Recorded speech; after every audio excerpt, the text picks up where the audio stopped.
Hi,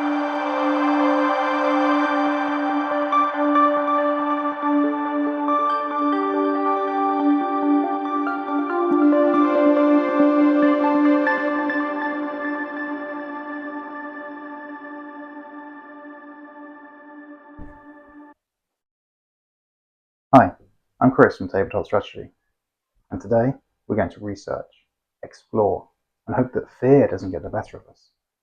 So dust off your trowel, point your compass north, and let's explore the Lost Ruins of Arnak.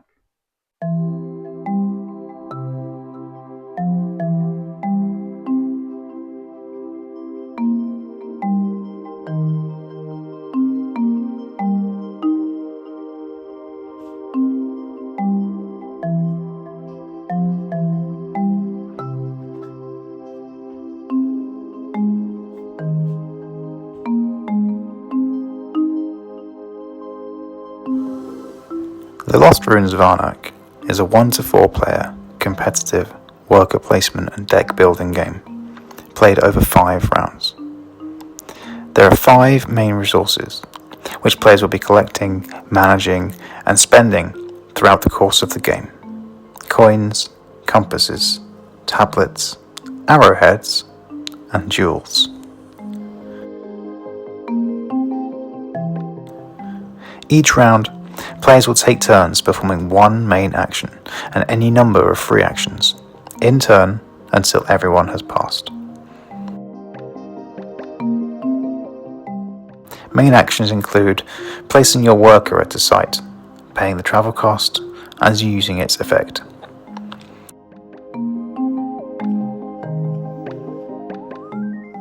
Discarding compasses to discover a new site, place a worker, gain the idol, use the site's effect. Now, sites in the first section cost 3 compasses to discover, and the second section costs 6. New sites also come with a guardian protecting it, and you will need to defeat it or take a fear card at the end of the round.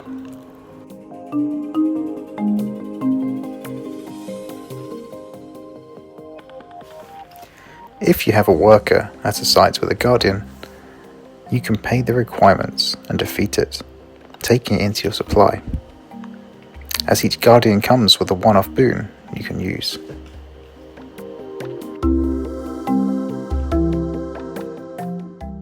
You can buy an item from the display and pay its cost in coins.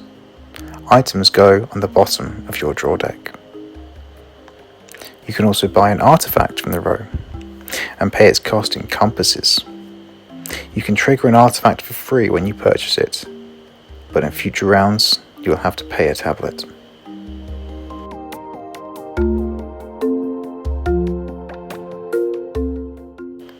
Research and move either your magnifying glass or journal to the next space in the track, paying the cost and gaining the benefit of the new space, but noting that your journal can never surpass your magnifying glass.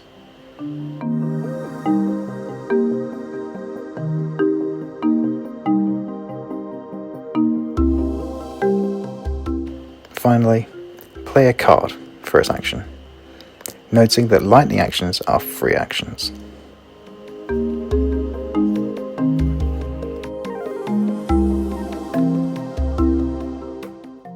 Free actions will be indicated by the lightning symbol, and will either be found on cards, by using the idle spaces on your player mat, or by using a guardian's boon.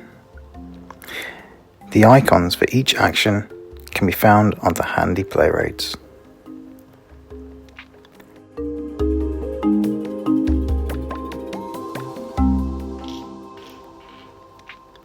The aim of the game is to achieve the most points across the 5 rounds, and points will come from a number of places: advancing on the research track, or even making your way right to the top and picking up temple tokens, collecting idols and unused idol slots on your player board, defeated guardians, purchased items, and artifacts, but be wary of your fear cards, as these give you negative points at the end of the game. As there are so many ways to pick up points, there are many strategies for us to explore.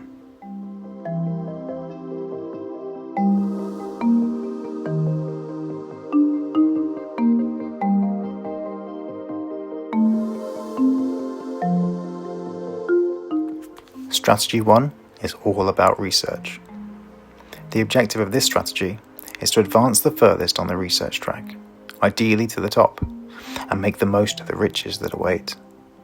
Very rarely do I see someone win this game without paying attention to the research track. While the points in the lower section don't increase very quickly, from 1 to 2 to 4, and it may not feel worthwhile spending your resources here early on in the game.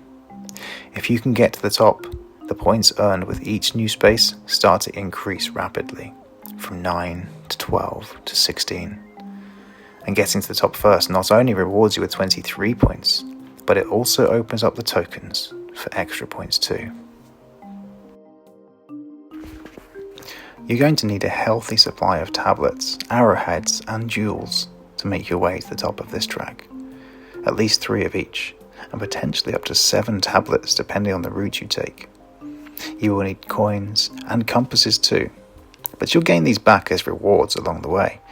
Therefore, you should prioritize gaining the higher value resources when you get the opportunity, and assistants or cards which allow you to upgrade resources will come in handy.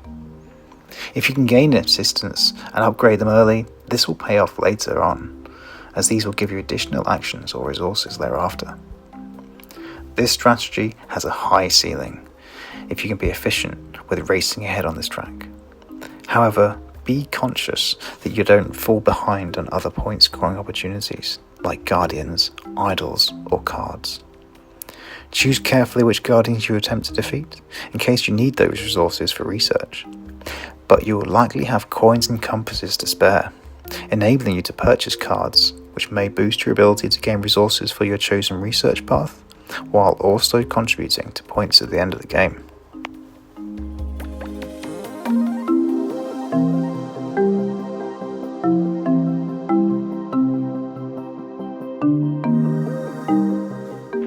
Strategy 2, Exploration. This strategy is about exploring the board, uncovering new locations, obtaining idols, and defeating guardians. If you can explore a new site each turn, at 3 points per idol, you'll be picking up at least 15 points. More if you pick up from the double idol spaces at the top of the board. And if you manage to defeat the guardians too, 5 guardians at 5 points each will score you 25 points on top of this. This is a solid foundation from which to complement with extra points from cards or research. It would be advisable though to have a plan to remove fear cards from your deck, in the event that you're unable to immediately deal with any guardians. As exploration requires compasses, you'll need a lot of them, so this will need to be your priority at all times. Equally, starving your opponents of this key resource will help prevent them from getting to good locations first. As each time you explore a new site, you have to draw the location tile and a guardian. There is an unknown element to the resources you'll receive, or the cost to defeat the guardian. So if you're going to explore, you need to do it as early as you can in your turn, so you can plan for how to both defeat the guardian and obtain as many compasses as possible ahead of the next round. You may have to use your idols in order to pick up the resources you need to move forward. As such, this can be a risky strategy with high reward if you can obtain the right resources and avoid using your idols if possible.